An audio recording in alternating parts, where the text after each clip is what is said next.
बेहोश व्यक्ति को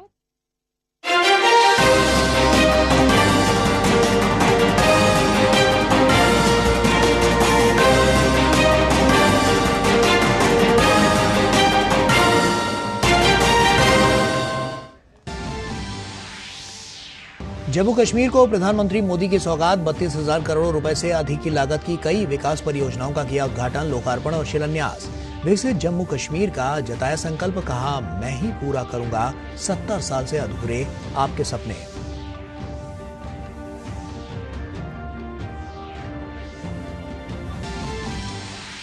जम्मू की धरती से विरोधियों पर भी बरसे प्रधानमंत्री मोदी, कहा दशकों तक परिवारवाद की राजनीति का शिकार रहा है जम्मू कश्मीर। परिवारवाद की राजनीति करने वालों ने हमेशा देखा सिर्फ अपना स्वार्थ, अब मिली है प्रदेश को इससे मुक्ति।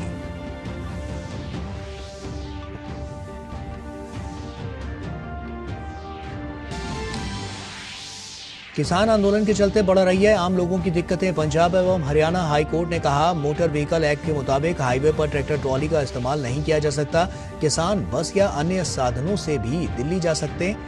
हरियाणा डीजीपी ने पंजाब डीजीपी को पत्र लिखकर शंभू और खनौरी बॉर्डर पर पोकलेन और जेसीबी मशीनों को रोकने के लिए किया आग्रह, कहा बॉर्डर पर बिगड़ सकती है कानून व्यवस्था।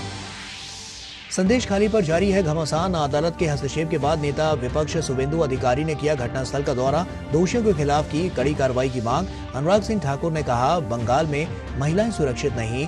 महिला आयोग ने कहा राज्य के डीजीपी बेहद दबाव में।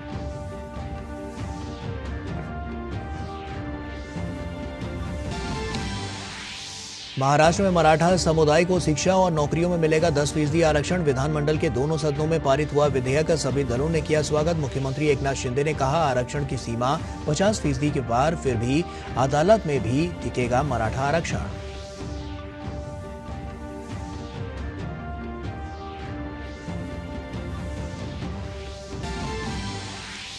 यूपी की सियासत में जारी है उठापटक। स्वामी प्रसाद मौर्य ने समाजवादी पार्टी के साथ ही विधान परिषद की सदस्यता से दिया इस्तीफा। कांग्रेस और सपा में गठबंधन टूटने की खबरों के बीच अखिलेश ने जारी की उम्मीदवारों की एक और सूची।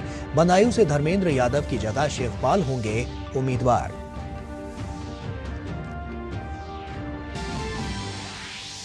बीजेपी के अध्यक्ष जेपी नड्डा और बीजेपी के 3 अन्य उम्मीदवार गुजरात से राज्यसभा के लिए निर्विरोध निर्वाचित। केंद्रीय मंत्री अरमुरुगन मध्य प्रदेश से राज्यसभा के लिए निर्वाचित। बिहार से भी सभी 6 उम्मीदवारों को निर्विरोध चुने गया।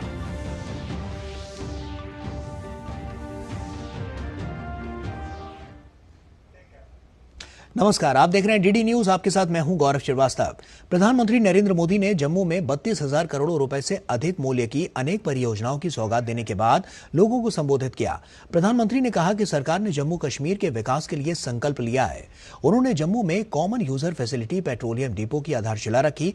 कार्यक्रम के दौरान प्रधानमंत्री मोदी ने जम्मू कश्मीर में भर्ती किए गए लगभग 1500 सरकारी कर्मचारियों को नियुक्ति पत्र वितरित किए।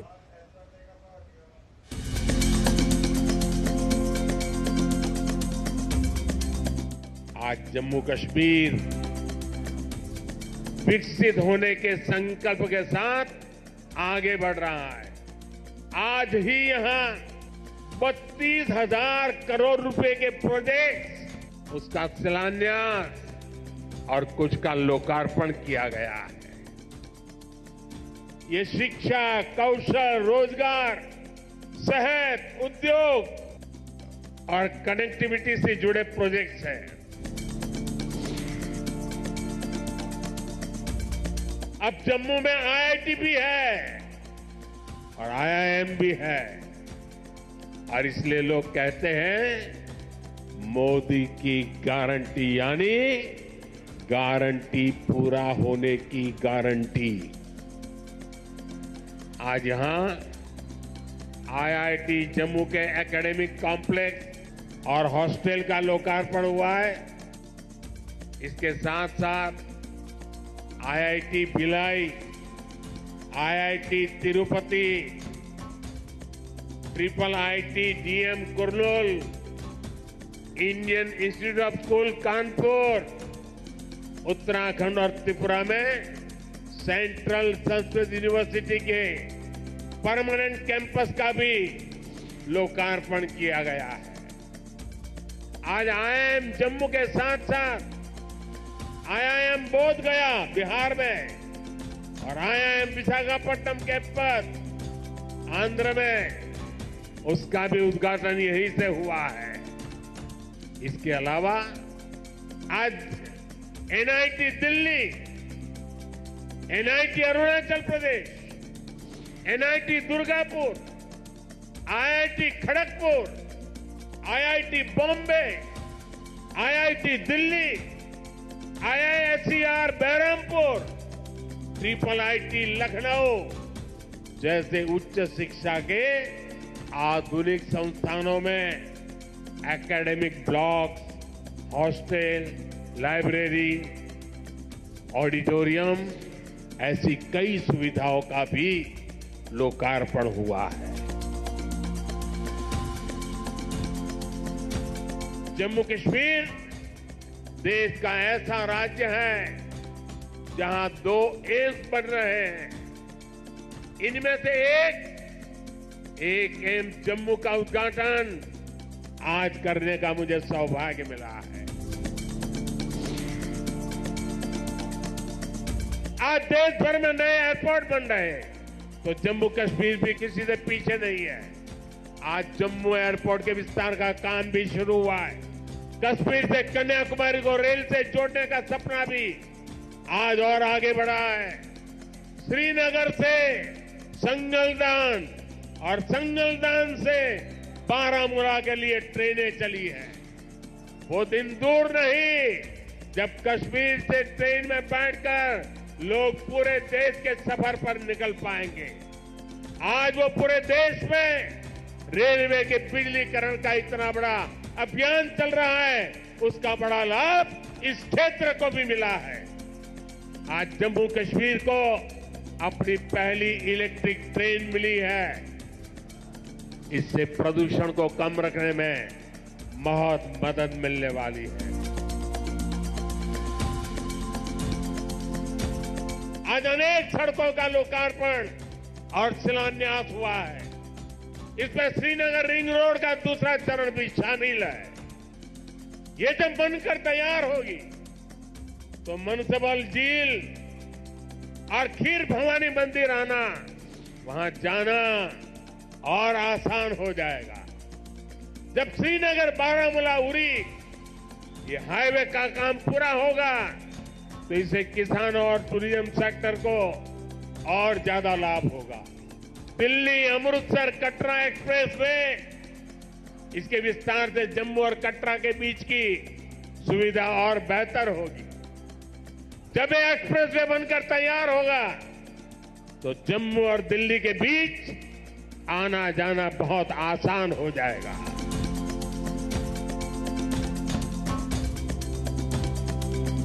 आज यहां सैकड़ों नौजवानों को सरकारी नियुक्ति पत्र भी सौंपे गए हैं। मैं सभी नौजवान साथियों को भी बहुत बहुत शुभकामनाएं देता हूं।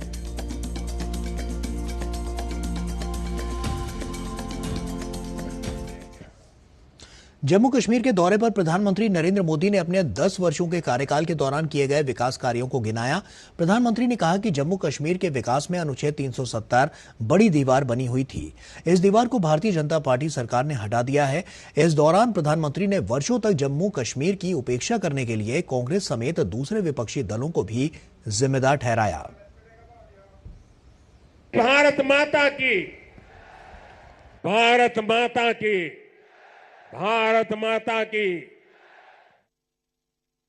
प्रधानमंत्री नरेंद्र मोदी ने जहां एक ओर जम्मू कश्मीर को विकास परियोजनाओं की सौगात दी, तो वहीं विपक्षी दलों पर राजनीतिक हमला भी बोला। उन्होंने कहा कि पहले जम्मू कश्मीर से सिर्फ निराशा की खबरें आती थीं और बम बंदूक अपहरण अलगाव ऐसी ही बातें जम्मू कश्मीर का दुर्भाग्य बन गई थीं। लेकिन आज जम्मू कश्मीर विकसित होने के संकल्प के साथ आगे बढ़ रहा है। उन्होंने कहा कि जम्मू कश्मीर दशकों तक परिवारवाद की राजनीति का शिकार रहा है। परिवारवाद की राजनीति करने वालों ने हमेशा सिर्फ अपना स्वार्थ देखा है। सिर्फ अपने परिवार की सोचने वाले लोग कभी आपके परिवार की चिंता नहीं करेंगे। मुझे संतोष है कि जम्मू कश्मीर को इस परिवारवादी राजनीति से मुक्ति मिल रही है। भाई और बहनों, जम्मू कश्मीर को विकसित बनाने के लिए हमारी सरकार गरीब, किसान, युवा शक्ति और नारी शक्ति पर सबसे ज्यादा फोकस कर रही है। भारत के संविधान में जिस सामाजिक न्याय का भरोसा दिया गया है, वो भारत पहली बार जम्मू कश्मीर के सामान्य जन को भी मिल रहा है। फिर चाहे वो शरणार्थी परिवार हो, वाल्मीकि समुदाय हो या फिर सफाई कर्मचारी हो, सभी अब अपने लोकतांत्रिक हक का फायदा उठा रहे हैं। इसके पीछे सबसे बड़ा कारण अनुच्छेद 370 का खत्म होना है। प्रदेश के विकास में सबसे बड़ी दीवार आर्टिकल 370 की थी। इस दीवार को भाजपा की सरकार ने हटा दिया है। अब जम्मू कश्मीर एक संतुलित विकास की ओर बढ़ रहा है। 370 जाने के कारण आज मैंने हिम्मत के साथ देशवासियों को कहा है कि अगले चुनाव में भाजपा को 370 दीजिए और एनडीए को 400 पार कर दीजिए। प्रधानमंत्री ने कहा कि नया भारत अपनी वर्तमान पीढ़ी को आधुनिक शिक्षा देने के लिए ज्यादा से ज्यादा खर्च कर रहा है। बीते 10 साल में देश में रिकॉर्ड संख्या में स्कूल, कॉलेज और विश्वविद्यालय का निर्माण हुआ है। जम्मू कश्मीर में भी करीब 50 नए डिग्री कॉलेज स्थापित किए जा चुके हैं। आज लोगों की इच्छा और आकांक्षाओं की पूर्ति सरकारी मदद से सुनिश्चित हो रही है, जिसके लिए उन्होंने पीएम मोदी के प्रति आभार प्रकट किया। हमें जो पहाड़ी स्टेटस दिया, इसमें एसटी का दर्जा दिया, तो हम 40-50 साल से हमारे बुजुर्ग जो दुनिया से चले गए, उनकी ये ख्वाहिश थी कि हमें शेड्यूल ट्राइब मिले। माननीय प्रधानमंत्री जी की योजना पीएम आवास योजना के तहत मेरे को 1.5 लाख की राशि मिली है, जिसे मैंने अपना पक्का मकान बनाया है और मेरी फैमिली आज बड़े सुकून व आराम से रहते हैं। इसलिए माननीय प्रधानमंत्री जी का धन्यवाद करना चाहते हैं। जो मोदी जी का नारा है, सबका विश्वास, सबका साथ, सबका प्रयास, तो ये नारा सच्चा है, मोदी जी सच्चा है। पीएम मोदी ने कहा कि आज जब दुनिया जम्मू कश्मीर में G20 का आयोजन होते देखती है तो इसकी गूंज बहुत दूर तक पहुंचती है। पूरी दुनिया जम्मू कश्मीर की सुंदरता, यहाँ की परंपरा, संस्कृति और लोगों के द्वारा किए गए स्वागत से बहुत प्रभावित हुई है। ब्यूरो इनपुट के साथ जम्मू से नितेंद्र सिंह की report, DD news. Udhampur Srinagar Baramulla rail link परियोजना के बनिहाल संगलदान खंड का उद्घाटन प्रधानमंत्री ने जम्मू से किया, जिससे इलाके के लोगों का ट्रेन में सफर करने का सपना न सिर्फ साकार हुआ बल्कि पर्यटन और रोजगार के विकल्प भी खुले हैं। लोगों के चेहरों पर खुशी है और जुबां पर प्रधानमंत्री नरेंद्र मोदी के लिए धन्यवाद भी।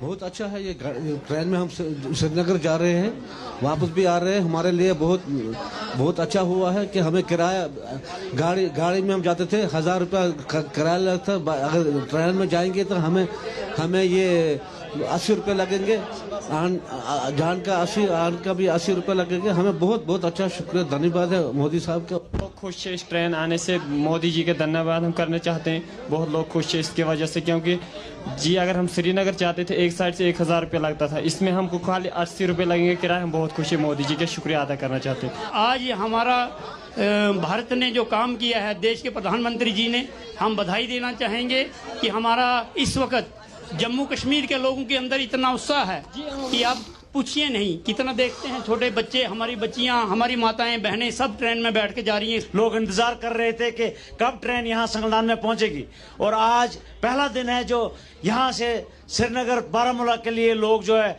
आज ट्रेन में बैठ के जा रहे हैं। बहुत अच्छा लगा ट्रेन देख के। हमारे गांव में ट्रेन आई पहली बार, हमें बहुत अच्छा लगा और पूरी अवाम भी खुश होगी यहाँ पे। हमारे संगलदान में बहुत अच्छा लगा हमें ट्रेन आई। सर बहुत फायदा हो गया हमारे ट्रेन की वजह से। ये तो एक हमारा यहाँ के लोगों का सपना था और जो आज मोदी जी ने पूरा कर दिया। बहुत खुशी हो रही है हमें। आज आज़ादी के बाद हमारा ये सपना था कि हम ट्रेन को देखें यहाँ इस पहाड़ी इलाके में, और आज हमें बहुत खुशी हो रही है, एंजॉय कर रहे हैं यहाँ पे।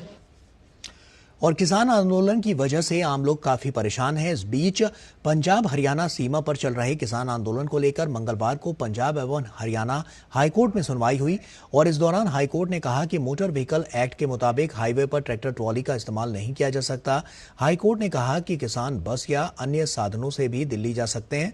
हालांकि हाईकोर्ट ने बॉर्डर बंद कर किसानों को रोकने की याचिका खारिज कर दी है। हाईकोर्ट ने मामले की अगली सुनवाई अगले हफ्ते के लिए टाल दी है। इधर हरियाणा डीजीपी ने पंजाब के डीजीपी को पत्र लिखकर शंभू बॉर्डर और खनौरी बॉर्डर पर पोकलेन मशीन जेसीबी मशीनों को रोकने के लिए कहा है। हरियाणा डीजीपी ने कहा, पोकलेन और जेसीबी के मशीनों के इस्तेमाल से बॉर्डर पर कानून व्यवस्था की स्थिति खराब हो सकती है और ड्यूटी पर तैनात पुलिसकर्मियों की जान को भी खतरा हो सकता है। हरियाणा डीजीपी ने पंजाब डीजीपी से मीडिया कर्मियों को भी बॉर्डर से करीब 1 किलोमीटर दूर रोकने के लिए पंजाब के डीजीपी से अपील की। हरियाणा डीजीपी ने पत्र लिखकर कहा कि बॉर्डर से 1 किलोमीटर पहले मीडिया कर्मियों और उनके वाहनों को रोका जाए। हाल ही में शंभू बॉर्डर पर एक पत्रकार को चोटें आई थी। और वहीं किसान आंदोलन को देखते हुए सिंघू बॉर्डर पर सुरक्षा व्यवस्था बढ़ा दी गई है। अर्धसैनिक बलों की टुकड़ियों की संख्या भी बढ़ा दी गई है। वहीं सिंघू बॉर्डर पर ड्रोन से मॉनिटरिंग की जा रही है। देखिए हमारे सहयोगी पराक्रम सिंह शेखावत की ये ग्राउंड रिपोर्ट। किसान आंदोलन के चलते सिंघू बॉर्डर पर जो सुरक्षा व्यवस्था है वो और ज़्यादा मजबूत कर दी गई है। मेरे ठीक पीछे अर्धसैनिक बलों की टुकड़ियां हैं और आप देख सकते हैं कि यहाँ पर एक तरीके से ड्रोन से भी मॉनिटरिंग हो रही है और ड्रोन से मॉनिटरिंग के साथ साथ यहाँ पर ये जो अर्धसैनिक बलों की टुकड़ियां हैं उनको प्रशिक्षण दिया जा रहा है। किसी भी तरह की कोई अप्रिय स्थिति यदि बनती है तो उस स्थिति में यहाँ पर अर्धसैनिक बलों के जवानों को तैयार किया जा रहा है। जो प्रशिक्षक हैं वो एक तरीके से उनको बिगड़े हालात के समय किस तरीके से मोर्चा संभालना है इसकी यहाँ पर उनको ट्रेनिंग दे रहे हैं। अभी यहाँ पर अर्धसैनिक बलों के महिला टुकड़ी भी थी, उनकी भी यहाँ पर ट्रेनिंग हुई थी। तो जो व्यवस्था है, जो माहौल है, उसको देखते हुए सुरक्षा व्यवस्था की जो चौकसी है वो बढ़ा दी गई है और सिंघू बॉर्डर पर एक तरीके से अर्धसैनिक बलों की टुकड़ियों में जवानों की संख्या में भी इजाफा हुआ है। लिहाजा किसी भी तरीके की कोई अप्रिय घटना यदि घटती है या फिर स्थिति आउट ऑफ कंट्रोल होती है तो उसको लेकर के यहाँ पर प्रशासन ने मजबूत व्यवस्था की है एक तरीके से, जिससे कि राजधानी दिल्ली में किसी तरीके की कोई परेशानी ना हो सके। हालांकि जो आम लोग हैं वो अब भी परेशानियों का सामना कर रहे हैं। बहुत लंबे लंबे रास्ते पर, चूंकि यहाँ पर बॉर्डर सील कर दी गई है तो ये लोग इन रास्तों से होते हुए जाने को मजबूर हैं। इनमें महिलाएं भी हैं, बच्चे भी हैं और जवान भी है। और एक बड़ी समस्या यहाँ पर यह है कि जो आम जो नागरिक हैं उनमें जो स्थानीय लोग हैं, यहाँ पर जो स्थानीय जिनके व्यापार हैं, जिनकी दुकानें हैं, वो 1 हफ्ते से भी ज़्यादा समय हो चुका है और वो पूरी तरीके से ठप है। तो जो रोज़ंदारी में काम करते हैं, जो रोज़ाना अपना पेट पालने के लिए, काम ढूंढने के लिए बाज़ार में निकलते हैं, इस इलाके के लोग वो बहुत ज़्यादा परेशान हैं क्योंकि उनकी जो आजीविका है उस पर अब संकट खड़ा हो गया है। आखिर लोगों की जो सवाल है वो यही है कि आखिर ये बंद कब तक होगा। और यहाँ पर एक तरीके से हम ये कह सकते हैं कि इसका जल्द से जल्द समाधान यदि निकलेगा तो ये जो लोग परेशान हैं इनकी परेशानियां कुछ कम हो सकेगी। कैमरा सहयोगी मुकेश के साथ पराक्रम Singh Shekhawat, Singhu border, DD news. और दिल्ली के टिकरी बॉर्डर पर प्रदर्शनकारी किसानों के धरने के कारण आम लोगों के साथ साथ दिल्ली आने वाले ट्रकों को काफी कठिनाइयों का सामना करना पड़ रहा है। बड़ी संख्या में ट्रक सड़कों पर खड़े हैं। ट्रकों में रखा सामान अपने गंतव्य तक नहीं पहुंच रहा है। ट्रक ड्राइवर भी इस समस्या से काफी परेशान है। पेश है डीडी न्यूज संवाददाता ओपी यादव की ट्रक ड्राइवरों से ये खास बातचीत। दिल्ली के टिकरी बॉर्डर पर किसानों के आंदोलन की वजह से यातायात बाधित हो रहा है। किसानों ने रास्ता रोक रखा। इसी वजह से ट्रक में जाने वाले सामान की आवाजाही और लॉजिस्टिक प्रभावित हो रही है। अभी जिस जगह हम खड़े हैं यह दिल्ली के टिकरी बॉर्डर पर इलाका है फैक्ट्री का, और मेरे पीछे आप जो देख रही है फैक्ट्री है और इसमें 2 ट्रक खड़े हैं और इन ट्रकों में सामान उतारा जा रहा है क्योंकि यातायात बाधित होने की वजह से इनका बीते कई दिनों से माल यहीं पड़ा हुआ था और अब इनको फैक्ट्री में वापस उतारा जा रहा है। दूसरी तरफ मैं आपको दिखाना चाहूँगा, मेरे सहयोगी से कहूँगा कि ये सामने जो ट्रक कतारबद्ध खड़े हैं, ट्रक बीते 8-10 दिन से यहाँ खड़े हुए हैं और माल बाधित होने की वजह से यहीं रुका पड़ा है। इससे ड्राइवर और अन्य तरह की जो परेशानियां हो रही है इन सबको हो रही है। ट्रक मालिक परेशान है, ड्राइवर परेशान है और जो भी ये लोग बाहर निकलते हैं तो रास्ते नहीं मिल पाते। इस वजह से इनको खासा परेशानी का सामना करना पड़ रहा है। मैं टिकरी बॉर्डर पर करीब 8-10 दिन से खड़ा हूँ। जो आंदोलन है उसके चक्कर में मैं 10 दिन से खड़े हूँ। यहाँ पे लाखों को नुकसान हो रहे हैं। गाड़ी में उतरने चढ़ने की दिक्कत हो रही है। मालिक पूछ रहा है कि कैसे क्या होगा। आप कहाँ सामान ले जाते हैं और क्या क्या बाधित हो रहा है? यहाँ से गुड़गांव जाते हैं, फरीदाबाद उधर जाते हैं तो उधर की तो कोई टेंशन नहीं, मगर इधर से गुड़गांव जाने में हमें दिक्कत होता है। और ये 10 दिन से लोड गाड़ी खड़ी है, लाखों को नुकसान हो रहा है। क्या आप किसानों से कुछ कहना चाहेंगे? किसान ने जो मांग किया था वे उनको तो कुछ तो मांग पूरे हो चुका है और उसमें कुछ भी मांग अब वे चाहते हैं तो वे आगे सरकार के पास प्रस्ताव रखे। हम लोग को गाड़ी वाले की इतनी परेशानी होता है बहुत ज़्यादा ही, आने जाने और कहीं भी इधर उधर जाने में बहुत दिक्कत हो रहा है।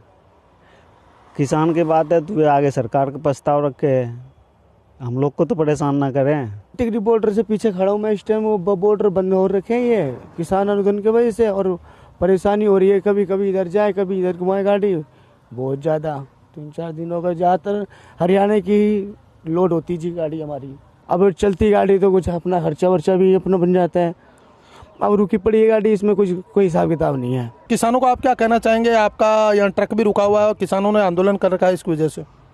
काफ़ी ड्राइवर से मैंने कभी बंदे से पूछा, बोला मांगे तो पूरी कर दी है, ताकि खुल जाए अच्छी बात है।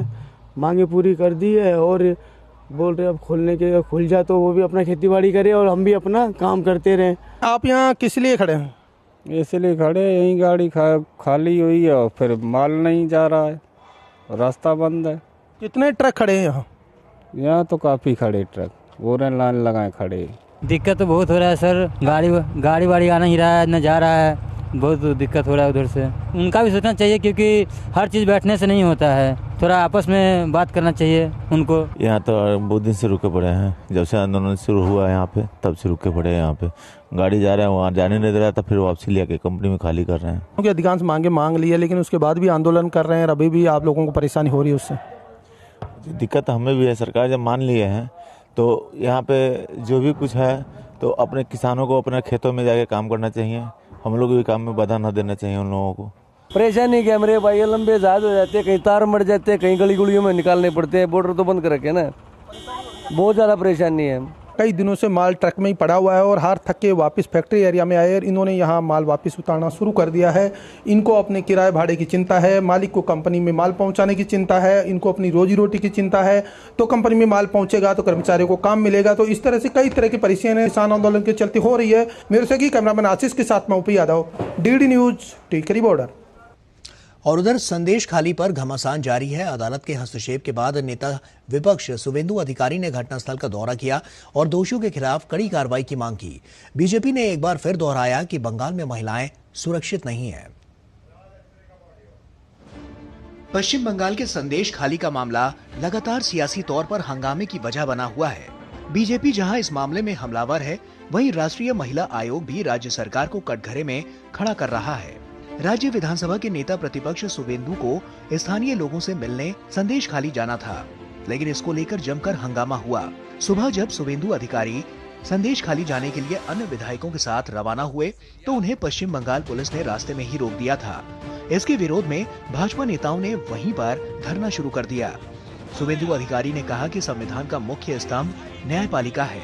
ममता पुलिस कलकत्ता उच्च आदेश को चुनौती दे रही है। इसके बाद कोलकाता उच्च न्यायालय ने शुवेंदु अधिकारी और सिलीगुड़ी विधायक शंकर घोष को संदेश खाली जाने की इजाजत दे दी।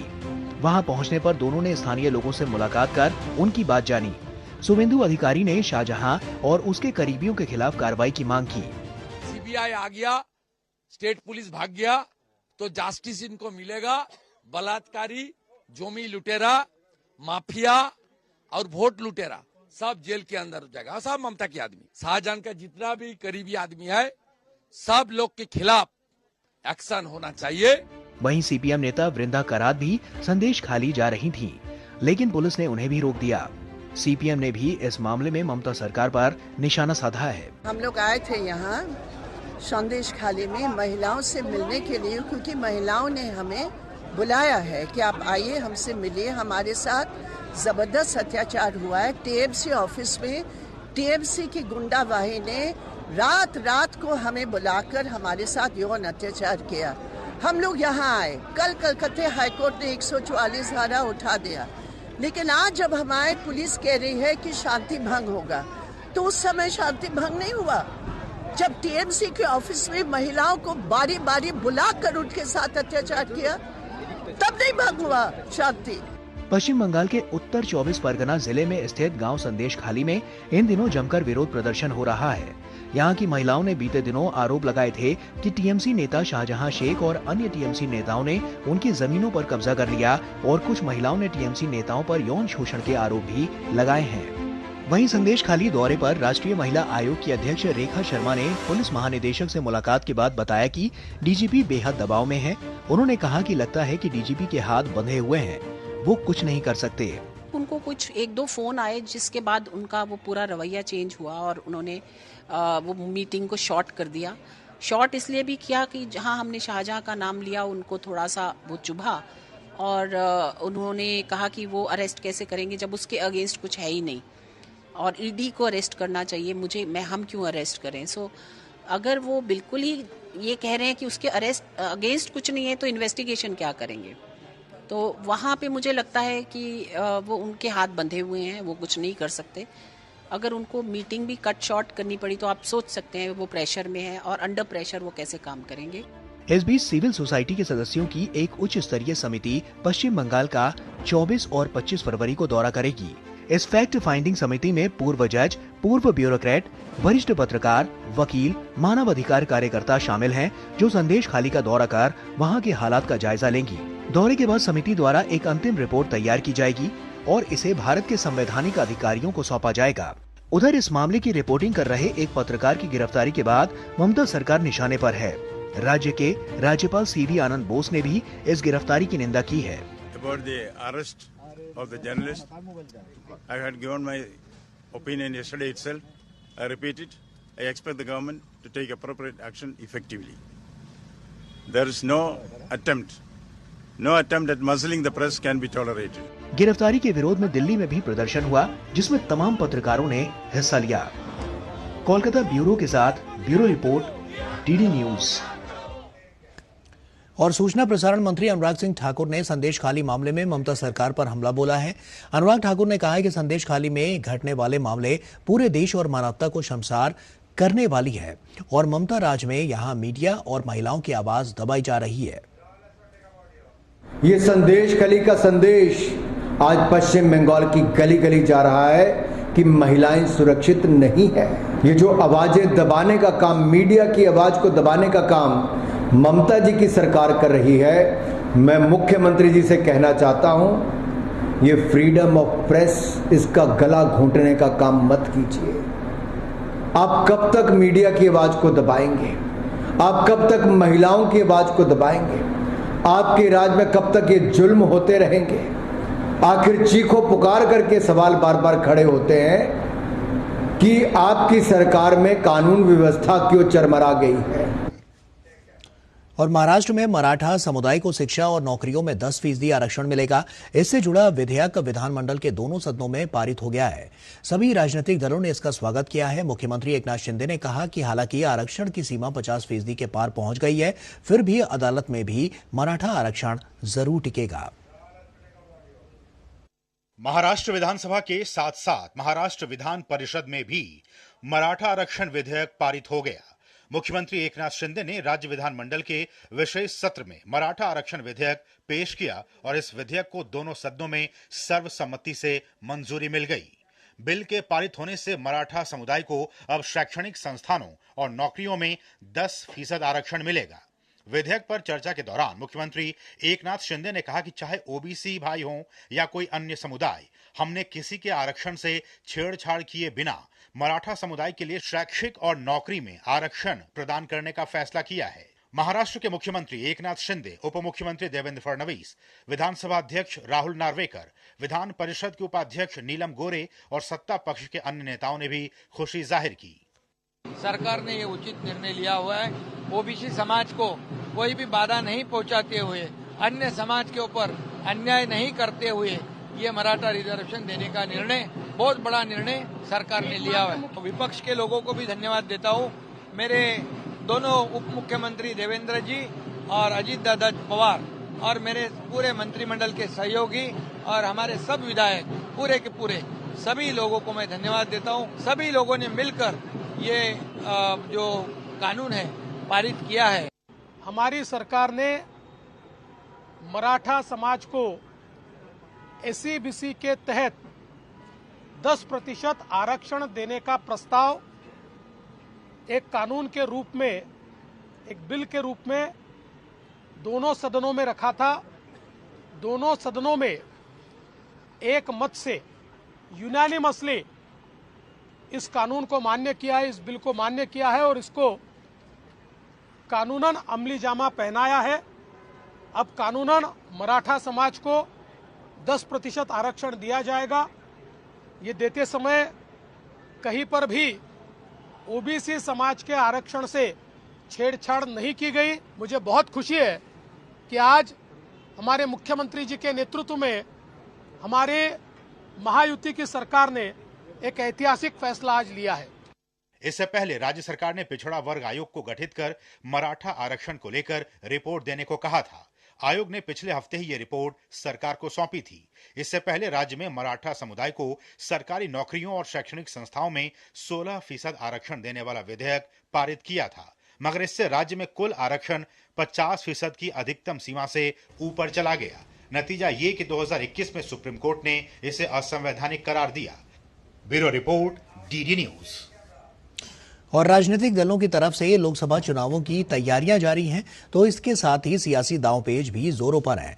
यूपी और बिहार की सियासत में रोज उतार चढ़ाव देखे जा सकते हैं और नए समीकरण बन बिगड़ रहे हैं। समाजवादी पार्टी से नाराज चल रहे पूर्व कैबिनेट मंत्री स्वामी प्रसाद मौर्य ने सपा से भी इस्तीफा दे दिया है। इसके अलावा उन्होंने विधान परिषद की सीट से भी त्यागपत्र दे दिया है। कांग्रेस और सपा में गठबंधन टूटने की खबरों के बीच अखिलेश यादव ने उम्मीदवारों की एक और सूची जारी की है। बदायूं से धर्मेंद्र यादव की जगह शिवपाल यादव होंगे उम्मीदवार। लोकसभा चुनाव की तैयारियों का ऐलान भले ही अभी नहीं हुआ हो, लेकिन सियासी पारा लगातार चढ़ रहा है। यूपी समेत तमाम राज्यों में चुनाव पूर्व गठबंधनों के साथ ही आरोप प्रत्यारोप का दौर भी जारी है। उत्तर प्रदेश में समाजवादी पार्टी और कांग्रेस के अलग होने की खबरों के बीच अखिलेश यादव को एक और तगड़ा झटका लगा है। समाजवादी पार्टी से नाराज चल रहे पूर्व कैबिनेट मंत्री स्वामी प्रसाद मौर्य ने सपा से भी इस्तीफा दे दिया है।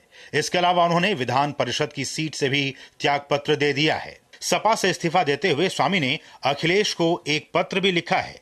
हालांकि समाजवादी पार्टी इसे ज्यादा तवज्जो नहीं दे रही है।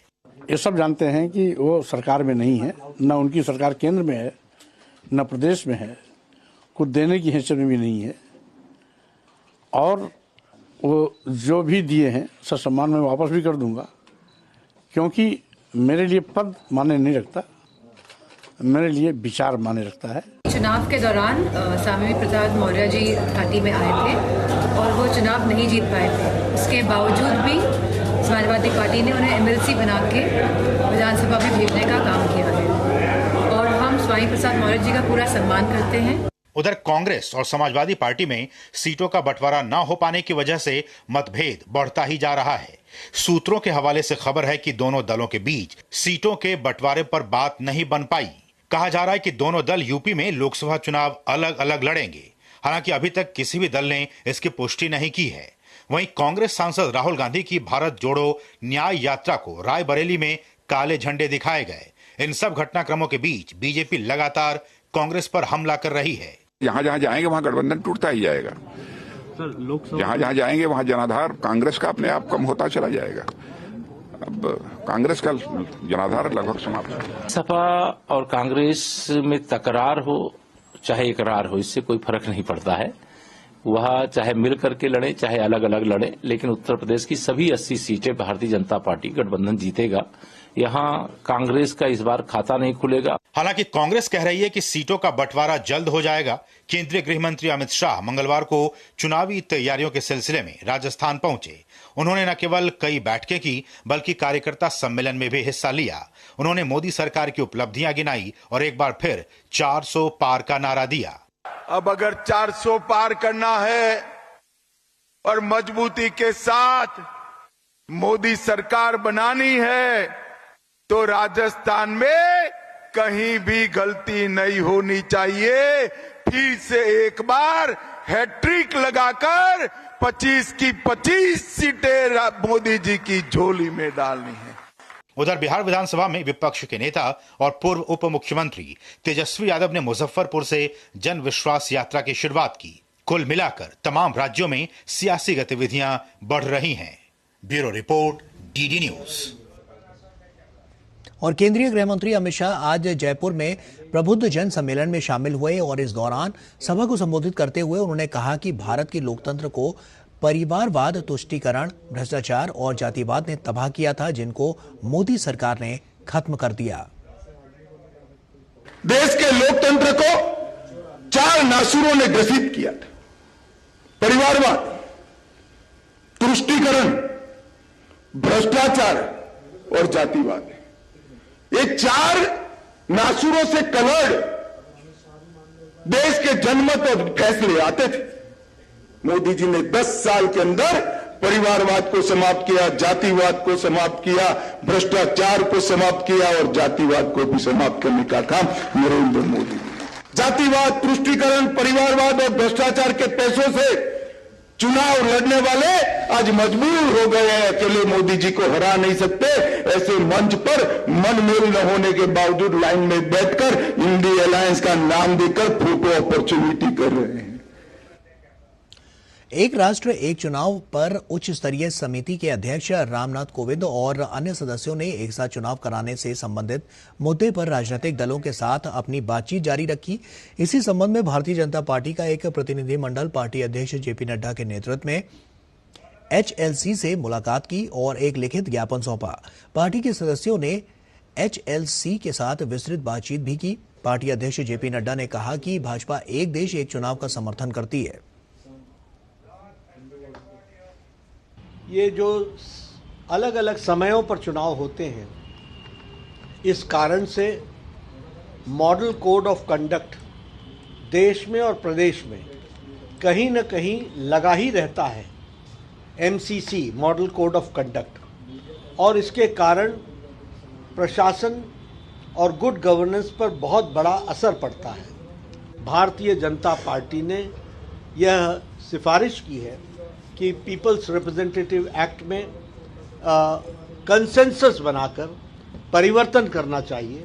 Bharatiya Janata party 1 nation 1 election, एक देश में एक चुनाव, इसके प्रस्ताव को पूर्ण समर्थन करती है। और प्रधानमंत्री नरेंद्र मोदी 22 फरवरी को अपने संसदीय क्षेत्र वाराणसी पहुंच रहे हैं। उसके अगले दिन 23 तारीख को अमूल के उसी प्लांट का लोकार्पण करेंगे जिसका शिलान्यास उन्होंने 2 साल पहले किया था। अमूल प्लांट के बनास डेयरी के चेयरमैन शंकर चौधरी से डीडी न्यूज ने खास बातचीत की। मेरे साथ हैं शंकर भाई चौधरी जी, जो बनास डेयरी के चेयरमैन हैं। बनास डेयरी यानी अमूल, और अमूल के प्रोडक्ट से हम परिचित हैं, पूरे देश में सप्लाई होती है। लेकिन खास इसलिए है ये बनास डेयरी कि यहाँ पर इसका आधारशिला यहाँ के सांसद और देश के प्रधानमंत्री ने रखी थी। शंकर भाई, ये इसको हम कैसे माने कि जो आपने आधारशिला प्रधानमंत्री ने रखी और आज इस जगह हम आ गए हैं कि इसके अब लोकार्पण करना है प्रधानमंत्री को, तो इसको आप कैसे? पूरे पूर्वांचल में एक दूध क्रांति की शुरुआत हो रही है। ग्रामीण क्षेत्र में बसी महिलाओं वो आत्मनिर्भर कैसे बने, उनको दूध की प्राइस कैसे मिले, वो पशुपालन के व्यवसाय को एक व्यावसायिक तौर पर कैसे ले सके। जैसे गुजरात में 25 लाख 50 लाख करोड़ तक महिलाएं इकोनॉमी एक साल में कर सकती है दूध के व्यवसाय से, तो यहाँ पर भी आत्मनिर्भर कैसे महिलाएं वैसे हो सकती है। ये कल्पना जो मोदी जी की है यहाँ पर साकार होने जा रही है। आपका उद्देश्य इसको कहाँ तक पहुँचाने का है, जो यहाँ के उत्पाद हैं, जो मिठाइयाँ? मोदी जी ने अपने भाषण में कहा था कि बनारस का रस वो पूरे दुनिया में कैसे पहुँचे। मैं मानता हूँ कि एक वैश्विक प्लग पर ये बनारस की जो स्वीट है, खास करके भारतीय मिठाई है, रसगुल्ला हो, काजू कतली हो, ये सब भी वहाँ तक पहुँचेगी, दुनिया तक पहुँचेगी। ये वाराणसी के जो किसान हैं उनको आपका जो ये अमूल का उद्यम लगा है, ये किस तरह से लाभ पहुंचाएगा और किसानों की आय में किस तरह का इजाफा होगा? एक तो उनको पर्याप्त प्राइस भी मिलेगी, इनके अलावा कंटिन्यूड हर रोज दूध जितना भी है उतना दूध बनास अपने गांव में, उनके गांव में कलेक्शन करेंगे हम गांव की समिति के माध्यम से। व्यावसायिक तौर पर वो आत्मनिर्भर बने, 25 लाख 50 लाख करोड़ रुपया का भी दूध महिलाएं गांव में अपने घर पे कैसे बर्बाद सके, वहां तक हमें पहुंचाने का प्रधानमंत्री जी का जो कल्पना है उनको साकार करने का काम बनास डेयरी कर रही है। श्वेत क्रांति का एक भाग्योदय प्रधानमंत्री जी ने पूरे पूर्वांचल में कर दिया है और उनकी शुरुआत हो गई है। प्रधानमंत्री ने श्वेत क्रांति की शुरुआत कर दी है और लोकार्पण के साथ ही पूरे पूर्वांचल को इसका लाभ मिलेगा। इस अमूल के कंपनी का जो खुल रहा है, साथ ही किसानों के लिए, जो किसान महिलाएं हैं उनके लिए रोजगार के बड़े अवसर और आय भी बढ़ाने का काम करेगा यह बनास डेयरी काशी में। कैमरा पर्सन मनीष सिंह के साथ doctor Harikesh Bahadur Singh Gautam, DD news, Banas dairy, Varanasi. और प्रधानमंत्री नरेंद्र मोदी ने लखनऊ में आयोजित ग्राउंड ब्रेकिंग सेरेमनी में 10 लाख करोड़ की परियोजनाओं का शुभारंभ किया। इस अवसर पर प्रधानमंत्री मोदी ने कहा कि परियोजनाओं की मदद से उत्तर प्रदेश की तस्वीर बदलने वाली है। वहीं उत्तर प्रदेश के मुख्यमंत्री योगी आदित्यनाथ ने कहा कि यूपी को उत्तम प्रदेश से उद्यम प्रदेश बनाने का पूरा श्रेय प्रधानमंत्री को जाता है। 7-8 वर्ष पहले हम सोच भी नहीं सकते थे कि उत्तर प्रदेश में भी निवेश और नौकरियों को लेकर ऐसा माहौल बनेगा। चारों तरफ अपराध, दंगे, छीना जब्ती, यही खबरें आती रहती थी। लेकिन आज देखिए, लाखों करोड़ रुपए का निवेश उत्तर प्रदेश की धरती पर उतर रहा है और मैं उत्तर प्रदेश का सांसद हूं और मेरे उत्तर प्रदेश में जब होता है तो मुझे सबसे ज्यादा आनंद होता है। लखनऊ के इंदिरा गांधी प्रतिष्ठान में ग्राउंड ब्रेकिंग सेरेमनी 4.0 के उद्घाटन के दौरान जहां पीएम मोदी ने कहा कि जिस यूपी को विकसित बनाने की बात को कोई सुनने को तैयार नहीं था, आज उस यूपी में लाखों करोड़ों रुपए का निवेश हो रहा है। वहीं उत्तर प्रदेश के मुख्यमंत्री योगी आदित्यनाथ ने पीएम मोदी की तारीफ करते हुए कहा कि यूपी को उत्तम प्रदेश से उद्यम प्रदेश बनाने का पूरा श्रेय प्रधानमंत्री को जाता है। नया उत्तर प्रदेश उत्तम प्रदेश से अब उद्यम प्रदेश बनकर भारत के ग्रोथ इंजन के रूप में विकसित भारत के संकल्प में एक विकसित उत्तर प्रदेश बनने की ओर अग्रसर है। लखनऊ में आयोजित निवेश प्रस्तावों के चौथे ग्राउंड ब्रेकिंग समारोह में प्रधानमंत्री ने प्रदेश में 10 लाख करोड़ रुपए से अधिक लागत की 14,000 परियोजनाओं का शुभारंभ किया। इन परियोजनाओं की मदद से उत्तर प्रदेश की तस्वीर बदलने वाली है। हजारों प्रोजेक्ट पर काम शुरू हो रहा। ये जो फैक्ट्रियां लग रही है, ये जो उद्योग लग रहे हैं,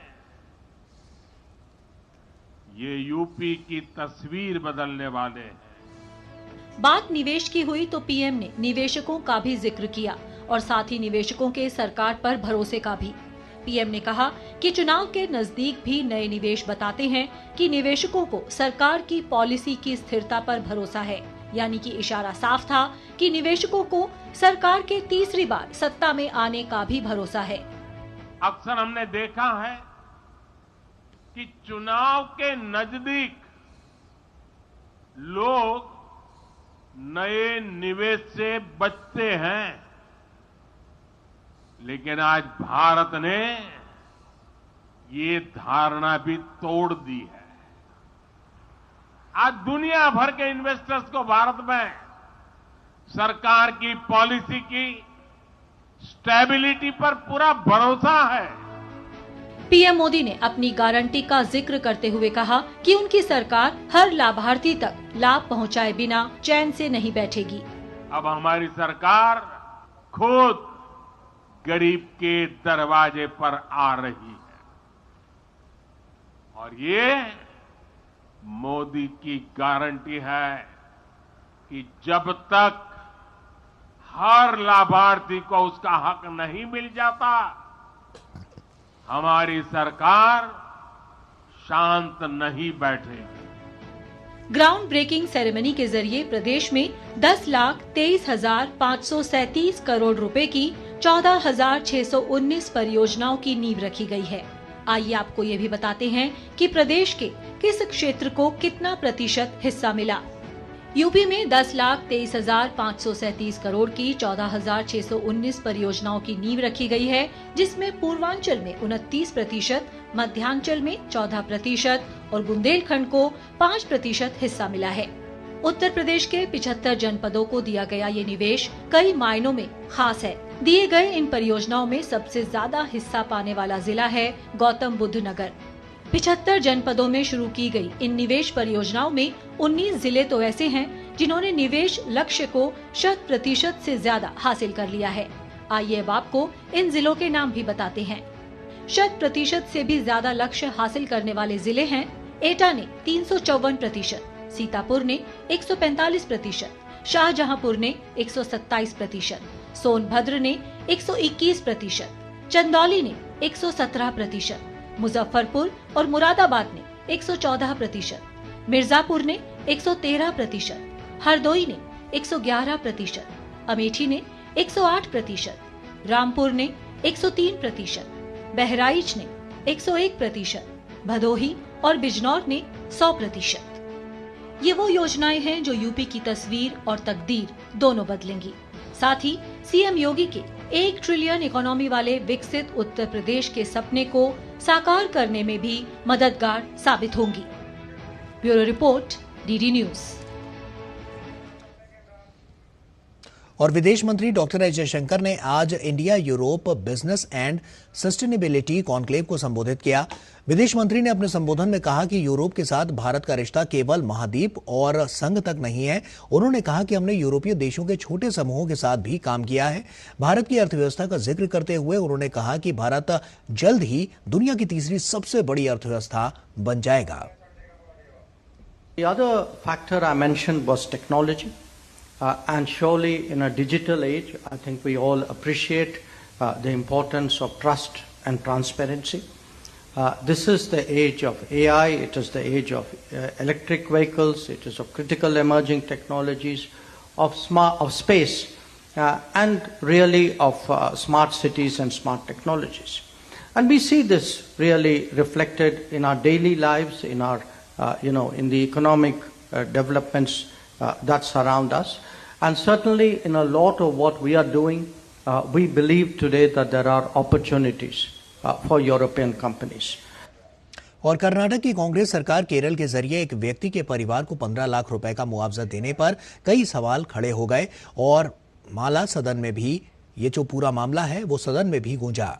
बीजेपी ने इसे तुष्टीकरण की राजनीति बताया और कहा कि कर्नाटक में भी अब तक हाथी के हमले से कई लोगों की मौत हुई है, लेकिन किसी को मुआवजा नहीं मिला। बीजेपी ने इस मामले पर सरकार को घेरा और पूछा कि क्या ये राहुल गांधी को खुश करने की नीति है या फिर कर्नाटक के लोगों का कर केरल पर लुटाने की राजनीति है। सरकार ने कहा यह मानवीयता के आधार पर दिया गया मुआवजा है, लेकिन बीजेपी ने पूछा कि ये चयनात्मक मानवीयता क्यों है। कर्नाटक के पर्यावरण मंत्री ईश्वर खंड्रे ने इस पत्र में राहुल गांधी को सूचना देते हुए कहा कि केरल में हाथी के हमले से मरने वाले शख्स जोसेफ को कर्नाटक सरकार की तरफ से 15 लाख रुपए मुआवजा दिया जा रहा है और ये भी कहा जा रहा है कि हाथी कर्नाटक का था जो हासान से केरल में घुस गया था। ये पत्र सबको हैरान कर गया क्योंकि इस तरह के हाथी के हमले के चलते कई लोग जान गंवा चुके हैं, लेकिन दूसरे राज्य के लोगों को कर्नाटक सरकार की तरफ से मुआवजा देने का कोई प्रावधान नहीं है। इसी के लिए बीजेपी ने इस मुद्दे को सदन में उठाया और सवाल पूछा कि कर्नाटक की जनता को सरकार जवाब देकर बताए कि कर्नाटक के लोगों का कर केरल पर क्यों खर्च हो रहा है। इस मामले को बीजेपी के अध्यक्ष BY विजेंद्र ने उठाया। उनका कहना था कि कर्नाटक में मदिकेरी और कनकपुरा में भी हाथी के हमलों से हाल ही में 2 महिलाएं और 1 व्यक्ति की मौत हुई, लेकिन अभी तक उन्हें मुआवजा क्यों नहीं दिया गया। Just because Rahul Gandhi has demanded Karnataka government to release money, our Chief Minister Siddaramaiah has released 15 lakh rupees to a person who has died due to the elephant stampede in Kerala, that too in Wayanad area. So this is total misuse of state funds. So how can Karnataka government or Siddaramaiah can release funds to a person who has died in Kerala? इतना ही नहीं, BJP ने एक list जारी कर जानकारी दी कि केरल के ही इडुक्की में लक्ष्मण, पुनीत और परिमलन की भी मौत इस तरह से हुई थी, फिर क्यों उन्हें मुआवजा नहीं दिया गया? क्या ये जाति भेद है क्योंकि वो हिंदू हैं? कर्नाटक में मडिकेरी, कनकपुरा और तमिलनाडु के नजदीक जनवरी में इसी साल 3 लोगों की मौत हुई, लेकिन इन्हें अभी तक मुआवजा क्यों नहीं मिला? कर्नाटक में कई किसान आत्महत्या कर चुके हैं, फिर उनके परिवार को अब तक कोई राहत क्यों नहीं मिली? इस मामले पर पूर्व मुख्यमंत्री कुमारस्वामी ने भी बीजेपी का साथ दिया और कहा, कर्नाटक सरकार अपने टैक्स के लिए केंद्र से लड़ाई कर रही है, लेकिन हमारे राज्य के टैक्स की राशि केरल पर लुटा रही है। Their leader from Delhi, Rahul Gandhi, on his request or on his direction, this government liberally they have given the compensation. How this government behaving, everybody can understand. By liberally giving 15 lakh rupees, they have shown that they have given the message. Our government treasury is very strong. They have given the message. By making one side 1 lakh crore loan this year.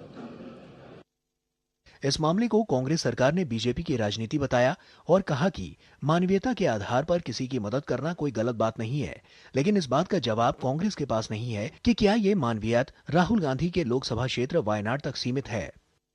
Our government on humanitarian ground has given a meager compensation of 15 lakhs.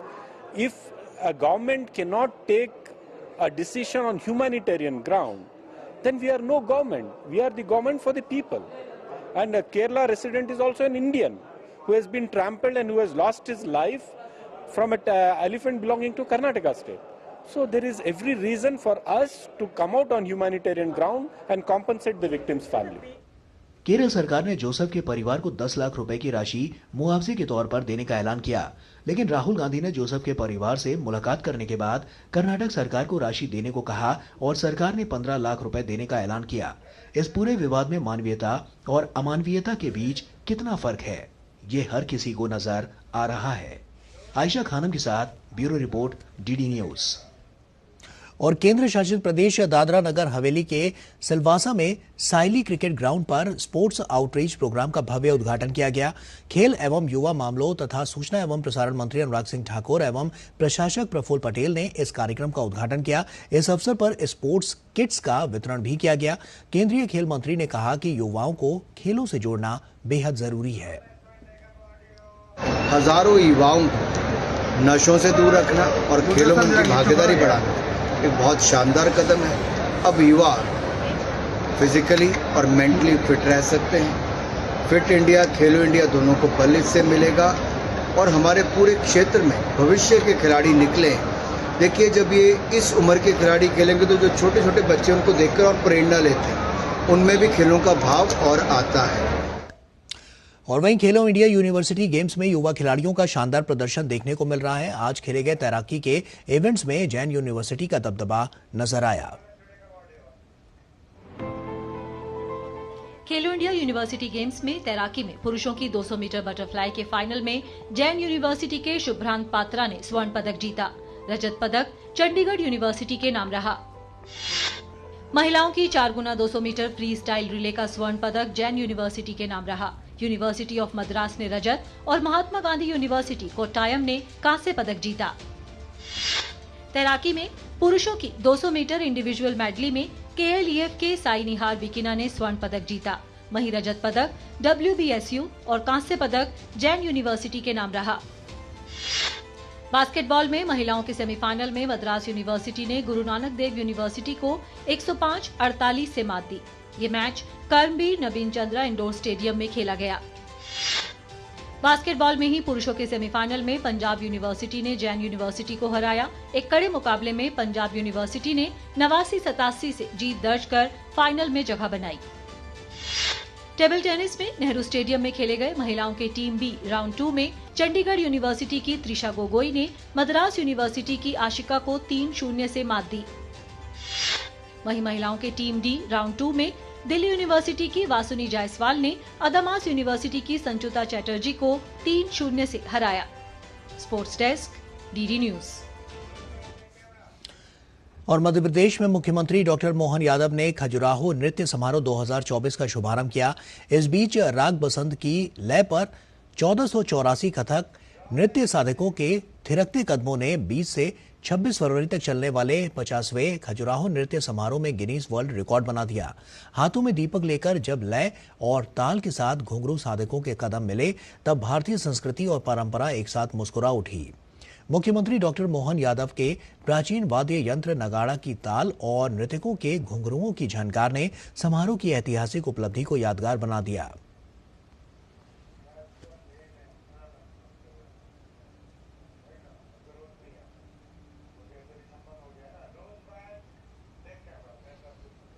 और इसी के साथ फिलहाल इतना ही। दीजिए इजाजत, नमस्कार।